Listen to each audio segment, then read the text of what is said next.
Bonjour, bienvenue dans le JT. Il terrorisait ses voisins depuis des années. Daniel a été condamné à 10 mois de prison, dont 8 avec sursis. Insultes, menaces de mort, incivilités en tout genre au 30 de la rue de Brest. La vie des habitants en butte à ce sexagénaire irascible était devenue un véritable enfer. Le tribunal a donc décidé de mettre un terme aux agissements de Daniel, qui aura pour obligation de ne plus paraître à son domicile durant 3 ans.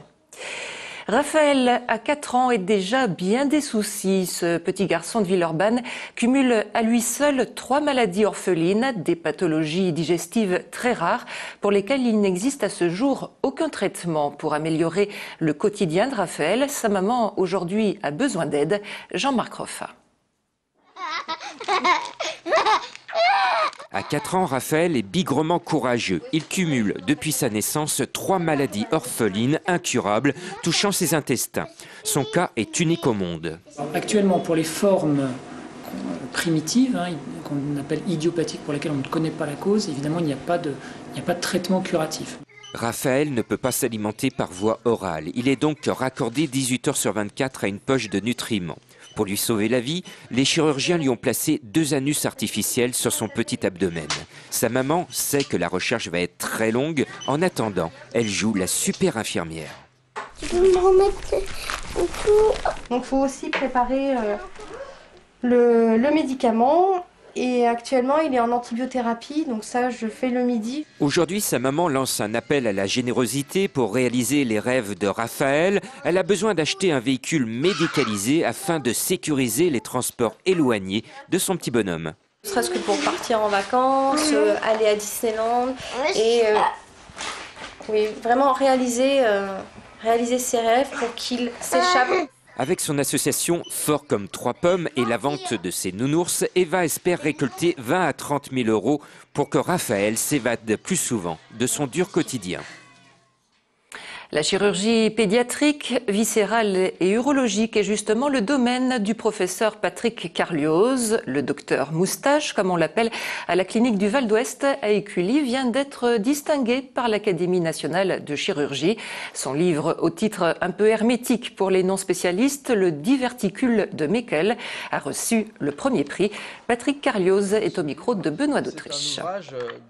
Cet ouvrage qui est paru en juin 2007 progressivement fait l'unanimité puisque c'est le seul ouvrage écrit sur cette pathologie, le diverticule de Meckel, en l'étudiant depuis l'embryologie jusqu'à la chirurgie. C'est un prix qui est très rare. Il y a plusieurs années qu'il n'a pas été décerné à Lyon. C'est une très grosse satisfaction personnelle et puis c'est une satisfaction aussi pour l'ensemble de la profession. En football, l'OL se déplace à Valenciennes samedi en championnat. L'occasion pour les Lyonnais de reprendre leur marche en avant après leur élimination en Coupe de France la semaine dernière à Nice. Brice Jaurès. Malgré une série de 13 matchs sans défaite en Ligue 1, l'élimination dimanche dernier à Nice en 16e de finale de la Coupe de France a laissé des traces. C'était un des objectifs du club et Claude Puel l'a rappelé aux joueurs en début de semaine avec une longue réunion. Mais au-delà du score, c'est la performance individuelle de quelques cadres comme Chris, Lissandro ou Gourcuff qui inquiète. Je ne vais pas émettre de critiques par rapport à tel ou tel joueur de mon groupe. On n'a pas répondu présent collectivement. On a eu des manques également et je pense que certains joueurs doivent évoluer à un meilleur niveau. Éliminé des 2 coupes nationales, l'OL va aborder un mois de février très chargé. Des matchs de championnat importants contre Bordeaux, Saint-Etienne ou Lille, plus la réception du Real en Champions League. C'est que du bonus, en plus on va jouer face à une équipe prestigieuse où on aura une nouvelle fois rien à perdre. Et la meilleure façon de le préparer, c'est d'être performant en championnat. Et on sait qu'en championnat, on n'a plus de marge d'erreur. Donc on se doit vraiment de prendre le maximum de points, quel que soit l'adversaire en face. À Valenciennes, l'OL a toujours du mal. Une seule victoire lors de ses 3 derniers déplacements dans le Nord. Et pour cette rencontre, Claude Puel a son effectif au complet, hormis Ederson en reprise et Dejan Lovren suspendu. Ce sera donc Chris Diakhaté en défense centrale.